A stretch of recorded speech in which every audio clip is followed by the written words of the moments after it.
Impact आएगा। कंचन, बहुत बहुत शुक्रिया। अभी तो खैर सिर्फ एक अंदाज़ा ही लगाया जा सकता है, लेकिन ट्रंप के इस टैरिफ टेरर से भारत ही नहीं पूरी दुनिया के बाज़ारों में हाहाकार मचा है। ऐसे में निवेशकों को क्या करना है, इन पर बात करते हैं। हमारे साथ जुड़े हैं बजाज फिनसर्व एसेट मैनेजमेंट के सीईओ निमेश चंदन।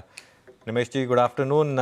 तो हम मार्केट पर बात करेंगे ही, लेकिन मैं सबसे पहले एक भारत के जो दूसरा सबसे बड़ा सेक्टर है और काफ़ी जिसने इन्वेस्टर्स को रिच बनाया, उसकी बात सबसे पहले करते हैं। IT stocks, large cap IT stocks में पिछली बार ऐसी गिरावट हमें कोविड के टाइम पे देखने को मिली थी। अब जिस तरीके से ये स्टॉक्स गिरे हैं और 25-25, 30-30%, इन सर्टेन केसेस हाई से 35 से 40% भी अब स्टॉक गिर चुके हैं। यहाँ पर सबसे पहले आपका नज़रिया क्या होगा अगर आप एक इन्वेस्टर हैं तो? आईटी स्टॉक्स में अक्टूबर से दिसंबर के बीच काफी होप्स जमा हो गए थे कि अगर ट्रम्प आते हैं, टैक्स कट देते हैं, इकोनॉमी में बिजनेसेस को वहां बूस्ट देते हैं, तो इकोनॉमी अच्छा करेगी, बिजनेसेस अच्छा करेंगे, आईटी स्पेंडिंग बढ़ेगी और जो कंपनीज यूएस कंपनीज को यहाँ आईटी सपोर्ट, आईटी डेवलपमेंट में हेल्प करती हैं, उनका बिजनेस बढ़ेगा। तो आपने देखा कि बिटवीन अक्टूबर और दिसंबर इन सब आईटी कंपनीज के वैल्यूएशन जो थे वो काफी ऊपर आ गए थे। फिर हुआ डिसअपॉइंटमेंट का टाइम, जहां पे बिटवीन जनवरी टू नाउ जैसे जैसे ट्रम्प के अनाउंसमेंट आते रहे, लोग अब चिंता में हैं कि यूएसए रिसेशन की तरफ जा रहा है। यूएस इकोनॉमी जो है वो ग्रोथ स्लो डाउन और हाई इन्फ्लेशन यानी स्टैगफ्लेशन की तरफ जा रही है। तो इसमें जो बिजनेस अनसर्टेनिटी, इन्वेस्टमेंट अनसर्टेनिटी रहेगी यूएस में, उस वजह से आईटी को नेगेटिव इम्पैक्ट आ सकता है अब। तो इस वजह से वो जो एक री रेटिंग का फेज आया था, वो एक्चुअली नीचे आ गया है। तो आपने देखा होगा कि जो आंकड़े अभी आप बता रहे थे, एस्टिमेट्स जो नेक्स्ट ईयर के हैं, उनमें ज्यादा परसेंटेज चेंज नहीं है ग्रोथ में जो लोग अभी एस्टिमेट कर रहे हैं। बट एक जो रीवैल्यूएशन, री रेटिंग जो हुई थी, वो अब डी रेटिंग हो गई है। लार्ज कैप आईटी एक्चुअली अब फ्री कैश फ्लो या उनकी डिविडेंड यील्ड के हिसाब से देखें तो अट्रैक्टिवली अवेलेबल है। बट ट्रिगर्स जो है वो मिसिंग है और लोग घबराए हुए हैं कि यूएस इकोनॉमी रिसेशन में जाएगी, तो इन कंपनीज के बिजनेस को बहुत ही इम्पैक्ट होगा। मीनवाइल मार्केट अभी भी डील होके काफ़ी करीब 370 पॉइंट नीचे। निमेश जी, मार्केट पर क्या व्यू बन रहा है ओवरऑल, क्योंकि पिछले 6 महीने काफ़ी टफ रहे हैं। हमने 2-3 रैलीज देखी लेकिन वो टिकी नहीं। और क्या एक बार वापस रिस्क ओपन हो रहा है क्या, कि जो हमने अभी रिसेंट लोज बनाए थे जहां बहुत लोगों को लग रहा था कि शायद वर्स्ट इज ओवर, हम उसको ब्रेक कर दें? तो शायद मैं अभी बुलिश अगर कॉल दूंगा तो सरप्राइज लगेगा लोगों को। लेकिन मेरा स्टांस काफी समय से, बजाज फिनसर्व एएमसी का स्टांस यही रहा है कि large cap companies attractive levels पे हैं बाइंग के लिए। हाँ, उसमें आप थीम्स जैसे कि कंज्यूमर, जो कि बहुत ही डोमेस्टिक ओरिएंटेड थीम है, उस पे कॉन्सेंट्रेट करें। हेल्थ केयर, जो कि मेरे हिसाब से एक इनइलास्टिक डिमांड है, अगर उस पे टैरिफ बढ़ते भी हैं तो भी वो पास ऑन हो जाते हैं यूएस में, या तो कंज्यूमर पे करेंगे या उनकी जो इंश्योरेंस कंपनीज है उनको पे करना पड़ेगा। बट इंडिया, बिकॉज कि हम एक लो कॉस्ट डेस्टिनेशन है इनके लिए, इतना ज्यादा बिजनेस पे इम्पैक्ट नहीं आएगा। और शायद कुछ बिजनेस लीडर्स ने भी ये कहा हुआ है फार्मा में कि इम्पैक्ट आएगा तो मार्जिनली होगा, ज्यादा इम्पैक्ट नहीं आएगा। लेकिन अभी लोग घबराए हुए हैं, तो वो छोटी सी प्रोबेबिलिटी को भी ज्यादा अहमियत दे रहे हैं, जो टेल रिस्क है उसको भी अभी से ही इंकॉर्पोरेट कर रहे हैं। तो large caps, consumer themes, health care themes हम बुलिश हैं। Selective mid cap, small cap भी अब कुछ अट्रैक्टिव जोन पे आ गए हैं। अगर थीम देखा जाए या फैक्टर देखा जाए तो क्वालिटी एज अ फैक्टर, अगर आप ऐसी कंपनीज ले रहे हैं जो जिनकी रिटर्न ऑन कैपिटल अच्छी है, कैश फ्लोज अच्छे हैं, हेल्दी बैलेंस शीट्स हैं, तो वो बिजनेसेस में इस समय लेने में लॉन्गर टर्म निवेशक को फायदा होगा। तो हमारी तरफ से कॉल इन कैटेगरीज में एक बुलिश कॉल है। प्रेडिक्ट करना कि एग्जैक्ट मार्केट कहां बॉटम होगा, ये बहुत डिफिकल्ट है, क्योंकि ये सेंटिमेंट से ज्यादा ड्रिवन होता है, जो शॉर्ट टर्म मूव होता है। फंडामेंटली अगर हम निफ्टी की जो हमारी इंटरनल वैल्यूएशन है वो 24,700 फेयर वैल्यू लगती है हमें, तो यहां से हमें अपसाइड लग रहा है, तो फेयर वैल्यू के हिसाब से वी आर ट्रेडिंग बिलो। हाँ, उसमें सिलेक्शन करना पड़ेगा राइट सेक्टर्स और राइट स्टॉक्स का इस समय, तो आप वॉलेटिलिटी से भी थोड़ा कम आपको नुकसान होगा और फायदा भी अच्छा हो सकता है। निमेश जी नमस्कार, वीरेंद्र बोल रहा हूँ। बैंक्स को और एनबीएफसीज को यहाँ से आप क्या बाय करना चाहेंगे? अब मैं इसलिए कह रहा हूँ, जब आप स्लो डाउन की फियर के बीच में जब आप आईटी पे अपना ऐसा व्यू शेयर कर रहे हैं, हमने बैंकों पे और एनबीएफसीज की तेज़ी देखी। 22,000 से लेकर 23,800 के सफ़र में बैंकों ने अच्छी तेज़ी दिखाई, प्राइवेट बैंक्स ने, एनबीएफसीज ने अच्छी तेज़ी दिखाई। आपने एक रेट कट, लिक्विडिटी झोंकना, दूसरा रेट कट भी क्योंकि यील्ड्स काफ़ी कोलैप्स हुई हैं, ट्रेजरी गेन्स, सब कुछ तो आपने हजम कर ही लिया। तो क्या लगता है आपको कि क्या अर्निंग्स आने वाली इस बार की Q4 की इतनी स्ट्रांग होगी कि प्राइस यहां से भी ड्राइव कर जाएंगे? बैंक्स पे, एनबीएफसीज पे आपका टेक क्या है? वीरू, हमें ये देखना है कि लोग क्या डिस्काउंट कर रहे हैं फ्यूचर के बारे में। अगर हम एक्चुअली इंडियन इकोनॉमी को, अभी ये टैरिफ की जो चर्चा है उसे एक तरफ रख के अगर इंडियन इकोनॉमी देखें तो next year GDP growth will be better than this year GDP growth, यानी एफवाई 26 का जो जीडीपी ग्रोथ रहेगा वो एफवाई 25 से बेटर रहेगा। निफ्टी की जो अर्निंग्स ग्रोथ है वो नेक्स्ट ईयर एफवाई 26 में एफवाई 25 से बेटर रहेगी। फिस्कल पॉलिसी जो है वो अब डिमांड पे फोकस कर रही है। आपने देखा जो बजट में टैक्स कट अनाउंस हुए हैं। मॉनेटरी पॉलिसी जो है, अब जो लिक्विडिटी, जो क्रंच चल रहा था उसके बदले लिक्विडिटी अब प्रोवाइड हो रही है, मार्केट में लिक्विडिटी ईज हो रही है, रेट कट्स भी आ रहे हैं। तो ये जो माहौल है इकोनॉमी का वो एक्चुअली बेटर हो रहा है, तो उसमें बैंकिंग एंड फाइनेंशियल सर्विसेज अच्छा करेंगे। हाँ, हमें एक एक बैंक या फाइनेंशियल सर्विसेज को ये देखना है कि कौन से क्षेत्र में वो ज्यादा लेंडिंग करते हैं, वहां पे एनपीएस क्या होंगे। मगर लेकिन अगर आप लार्ज कैप प्राइवेट बैंक्स देखें, लार्ज पीएसयू बैंक्स देखें, तो वहां पे वैल्यूएशन अट्रैक्टिव है। नेक्स्ट ईयर डिपॉजिट ग्रोथ और क्रेडिट ग्रोथ बेटर होगी, तो उसके लिए ट्रिगर भी है। हाँ, शायद बाय जून आपको कुछ बॉटमिंग दिखाई दे इन टर्म्स ऑफ नंबर्स। लेकिन हाल ही में जो अपडेट्स भी आए हैं, अगर आप लास्ट 2 दिन में कुछ बैंक्स और फाइनेंशियल सर्विसेज के जो अपडेट्स आए हैं, वो ग्रोथ बुरी नहीं है, वो ग्रोथ अच्छी है। डिपॉजिट ग्रोथ भी वापस आ रही है काफी बैंक्स में।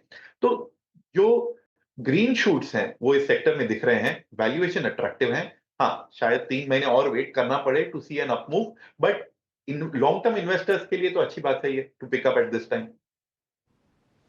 ठीक है। निमेश जी, गुड आफ्टरनून, श्रेया बात कर रही हूँ। हमने आईटी पे बात की, बैंकिंग फाइनेंशियल्स पे बात की, लेकिन फार्मा सेक्टर पे भी मैं आपकी राय जानना चाहूँगी। आज देखें जिस तरीके से गिरावट देखने को मिल रही है इस पर्टिकुलर पैक पर, कल तेज़ी थी, आज ट्रम्प के बयान के बाद ये भारी गिरावट देखने को मिल रही है। इसके बाद इस पूरे सेक्टर पर आपका नज़रिया क्या है?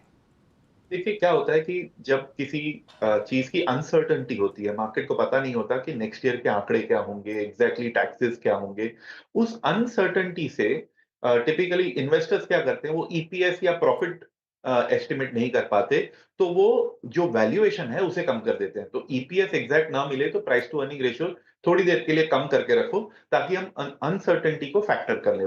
जैसे ही वो अनसर्टेनिटी को सर्टेनिटी बन जाती है, जब क्लियर हो जाता है कि हाँ ये टैक्सेस होंगे, तो लोग अपने आंकड़े बना के उसे वापस रीरेट कर देते हैं। फार्मा जैसा सेक्टर, अगर आप सोचिए कि यूएस जितने भी उनकी जो फार्मा इंपोर्ट्स हैं, उन पे अगर टैक्सेस बढ़ा दे, सपोज के मैं एक एग्जांपल लेता हूं कि 25% से अगर बढ़ा दे, तो अल्टीमेटली ऐसा नहीं होगा कि फार्मा डिमांड कम हो जाएगी या सडनली आप यूएस में सारे फार्मा प्लांट्स बना लोगे, अप्रूवल्स ले लोगे, मैन्युफैक्चर कर लोगे। ये जो इंक्रीज कॉस्ट है अल्टीमेटली वो कंज्यूमर को पास ऑन होगी, और वहां पे अगर इंश्योरेंस जो कंपनीज कंज्यूमर्स को सपोर्ट कर रही हैं, उनके प्रीमियम्स बढ़ेंगे क्योंकि उनको ये पे करना पड़ेगा। तो ऐसा नहीं है कि जस्ट बिकॉज टैरिफ बढ़ गया फार्मा प्रोडक्ट्स पे ये एक फार्मा की डिमांड कम हो जाएगी। India is a pharmacy to the world. हम लो कॉस्ट मैन्युफैक्चरिंग यहाँ पे करते हैं, और आर&डी और रिसर्च एंड डेवलपमेंट में भी सपोर्ट करते हैं यूएस कंपनीज को। तो we are actually providing good cost benefit to the economy. अगर वो टैक्स बढ़ाते हैं तो अल्टीमेटली उनके कंज्यूमर्स को भी हिट लेना पड़ेगा। तो ये जो है अनसर्टेनिटी एक बार निकल गई तो I think health care sector for the rest of the year बहुत अच्छे रिटर्न्स बना सकते हैं। बिल्कुल। अच्छा, आपने कहा कि आप काफ़ी बुलिश हैं बजाज फिनसर्व एएमसी पर। तो आपके हिसाब से क्या फैक्टर मार्केट को यहाँ से लीड करेगा, और कौन से क्योंकि आप स्टॉक स्पेसिफिक बात नहीं करेंगे, कौन सी बड़ी थीम यहाँ से मार्केट को लीड करेंगी? अनुज, क्या हो रहा है कि लास्ट 3 महीने में लोग हेडलाइंस पे रिएक्ट कर रहे हैं, घबरा रहे हैं वर्ड सुन के कि देखो हम बहुत ज्यादा टैरिफ लगाएंगे, जैसे पहला देखा नहीं है वैसा टैरिफ लगाएंगे। All the statements are coming, tweets पे रिएक्ट कर रहे हैं हम लोग। लोग फंडामेंटल्स पे इतना ध्यान नहीं दे रहे हैं क्योंकि उनके जो पूरा अटेंशन है वो ये ट्वीट्स पे या अनाउंसमेंट्स पे लगा हुआ है। काफी ऐसे सेक्टर्स हैं जहां पे वो डोमेस्टिक सेक्टर्स हैं, इतने इम्पैक्टेड नहीं है, वहां पे things are getting better. India में भी जो हमने जीडीपी और अर्निंग्स ग्रोथ के स्लो डाउन वो देखे, तो now we are actually recovering from there. हम अपने पोटेंशियल ग्रोथ से थोड़ा नीचे चल रहे थे, तो अब यहाँ से नेक्स्ट ईयर हम फिर अपने पोटेंशियल ग्रोथ पे आ जाएंगे। तो domestic sectors will do well. Export की हमारी इतनी डिपेंडेंसी नहीं है। तो एंड जो हम एक्सपोर्ट कर रहे हैं वो भी, जैसे मैंने कहा, फार्मास्यूटिकल्स जैसा एक सेक्टर है जो इनइलास्टिक डिमांड है। और कुछ ऐसे सेक्टर्स भी हैं जो बेनिफिट करेंगे, बिकॉज अगर हम पे टैरिफ लग रहे हैं तो आसपास की दूसरी कंट्रीज पे भी ज्यादा टैरिफ लग रहे हैं, तो वो कॉम्पिटिटिव हो जाते हैं। तो लोग अभी जो हैं वो, बिकॉज ये नेचुरल टेंडेंसी है, एक बिहेवियर और सेंटिमेंट होता है कि जब लोग घबराए हुए होते हैं तब वो एक्सेल शीट पे नंबर्स नहीं देखते, वो सिर्फ हेडलाइंस देखते रहते हैं कि क्या नेक्स्ट न्यूज जो आ रही है उस पर रिएक्ट करते हैं। तो मेरे हिसाब से थिंग्स आर गेटिंग बेटर। जो जनवरी से इंडियन इकोनॉमी के पॉजिटिव न्यूज आते जा रहे हैं। रुपी भी स्टेबलाइज हो गया, इनफैक्ट आज तो हमने थोड़ी सी अप्रिसिएशन ली है, हमारे रिजर्व्स बढ़ रहे हैं। तो macro economic, corporate sector, we are seeing के बहुत सारे ग्रीन शूट्स हैं, पॉजिटिव सिग्नल्स हैं। लेकिन ये सब एक अनसर्टेनिटी जो टैरिफ ने क्रिएट की है उसके अंडर रेडार, बिलो रेडार चल रहे हैं। जैसे ही क्लैरिटी आएगी, मेरे हिसाब से मार्केट ऐसे नहीं है कि एक शार्प बाउंस आएगा, बट स्लोली अपने फेयर वैल्यू की तरफ मूव होना शुरू हो जाएगा। ओके अच्छा निमेश जी, अभी क्वार्टरली अपडेट्स आने शुरू हुए, उसमें आपने एफएमसीजी के 2 तो एटलीस्ट क्वार्टरली अपडेट्स पढ़ ही लिए होंगे। आई मीन स्टिल आप और मैं शायद एक ट्रेंड एस्टेब्लिश करने में अभी भी सक्षम ना रहें, क्योंकि कुछ कंपनियों के कुछ प्रोडक्ट्स अच्छे नहीं करते तो उनका क्वार्टरली अपडेट खराब हो जाता है। तो अभी आप एफएमसीजी में, since we are now heading towards almost monsoon, हम उसके बारे में बात भी करना शुरू कर देंगे कुछ दिनों में। एफएमसीजी में कोई कॉल लिया आपने वहाँ पे, या फिर केस टू केस चल रहा है आप स्टॉक्स टू स्टॉक? एफएमसीजी से लेके मैं रियल एस्टेट तक सारे कंजम्पशन स्टॉक्स पे मैं बुलिश हूँ। सारे कंजम्पशन सेक्टर्स पे मैं बुलिश हूँ, सॉरी नॉट स्टॉक्स। बट उसमें जो होता है इन सेक्टर्स में और सब इंडस्ट्रीज में हमें स्टॉक्स ऐसे चूज करने हैं जिनके जो ग्रोथ रेट है वो बाकी रेस्ट ऑफ द सेक्टर से बेटर है, या उनके जो प्रॉफिट्स के एस्टिमेट्स हैं बाकी कंपनीज से जो उनके पीयर ग्रुप से बेटर है। तो सिलेक्शन हमें उसमें करना पड़ता है। लेकिन जैसे मैंने कहा कि नेक्स्ट ईयर कंजम्पशन में ट्रिगर्स बहुत हैं। अगर आप देखें in terms of tax cuts, lower interest rates, जनवरी 2026 में 8th पे कमीशन के भी पे रिविजन्स आएंगे, सैलरी रिविजन्स आएंगे। तो ये सारे जो हैं वो एक पॉजिटिव बूस्ट देते हैं टू द कंजम्पशन सेक्टर्स। अब उसमें हमें चूज करना है कि कौन सी कंपनीज ऐसी हैं जो अपने मार्केट शेयर डिफेंड कर पा रही हैं, जो अच्छे मार्जिन ले पा रही हैं, जिनके न्यू प्रोडक्ट इंट्रोडक्शंस हैं। तो उसमें हम चूज करते रहते हैं कि कौन सी कंपनी एक से दूसरी बेटर है। कुछ कंपनीज ऐसी हैं जिनके जो अभी इनिशियल जो एस्टिमेट्स आए हैं, एक आध जो बिकॉज ऑफ उनकी कंपनी स्पेसिफिक या सेक्टर सेगमेंट स्पेसिफिक कुछ इश्यूज रहे हैं तो उसमें वो स्लो हैं। कुछ कंपनीज जो हैं वो एक्चुअली बेटर ग्रोथ कर रही हैं और रिकवरी देख रही है मार्केट में। कंजम्पशन एक लॉन्गर टर्म स्टोरी है जहां पे स्केलेबिलिटी इज वेरी हाई। आपको नेक्स्ट 10 साल तक आपको एक अच्छी स्टेडी ग्रोथ मिल सकती है in the consumer sector. Demographic dividend, higher income growth, ये सब एक पॉजिटिव है इंडियन कंजम्पशन स्पेस के बारे में। हाँ, लेकिन आपको चूज वो कंपनीज करनी है जो अच्छा ग्रोथ कर सके। इस समय इट इज वेरी इंपॉर्टेंट कि कंजम्पशन स्पेस देखें, क्योंकि ये सेक्टर बहुत कम, आई मीन अपने एवरेज से कम वैल्यूएशन पे ट्रेड कर रहा है, बहुत अट्रैक्टिव वैल्यूएशन पे ट्रेड कर रहा है। तो इसमें अगर आप अच्छी कंपनी चुन लें, देखिए अच्छे आंकड़े और अच्छे वैल्यूएशन एक साथ आपको नहीं मिलेंगे। तो आपको ये देखना है कि कहां रिकवरी आ सकती है, लेकिन आज वैल्यूएशन मुझे अच्छे मिल रहे हैं और उन कंपनीज को चूज करना है। ठीक है, बहुत शुक्रिया निमेश जी हमारे साथ जुड़ने के लिए, आज तमाम सवालों की डिटेल में आंसर देने के लिए बहुत शुक्रिया आपके समय के लिए। चलिए अब क्लोजिंग की तरफ बढ़ रहे हैं।